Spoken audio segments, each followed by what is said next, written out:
এই ঘন ডালটা আমার মা এইভাবেই রান্না করে।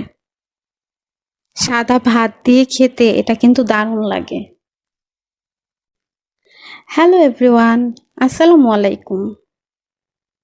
ওয়েলকাম টু মাই জান্নাত ডেইলি ড্রাফট।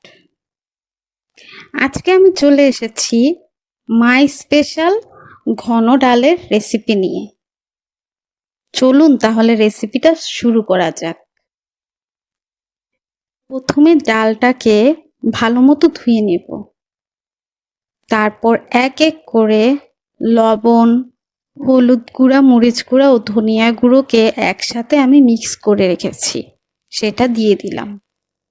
তারপরে দিয়ে দিচ্ছি আদা রসুন বাটা, তারপরে কিছুটা টমেটো কুচি আর পেঁয়াজ কুচি দিয়ে কিছুটা তেল দিয়ে সবগুলো উপকরণকে খুব ভালো মতো মাখিয়ে নেব। তারপর গলা পর্যন্ত পানি দিয়ে চুলায় বসিয়ে দেব। এই ঘন ডালটা আমার মা এইভাবেই রান্না করে। সাদা ভাত দিয়ে খেতে এটা কিন্তু দারুণ লাগে। ডালটা বলক চলে এসেছে। এখন একটা মাটির ঢাকনা দিয়ে ঢেকে দেব, যাতে ডালটা তাড়াতাড়ি ফুটে যায়।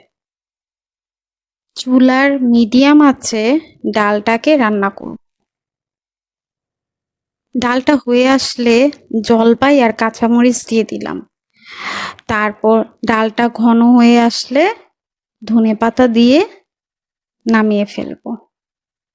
এই তো আমার ডাল রান্না রেডি। আজকের জন্য এ পর্যন্তই। আল্লাহ হাফেজ।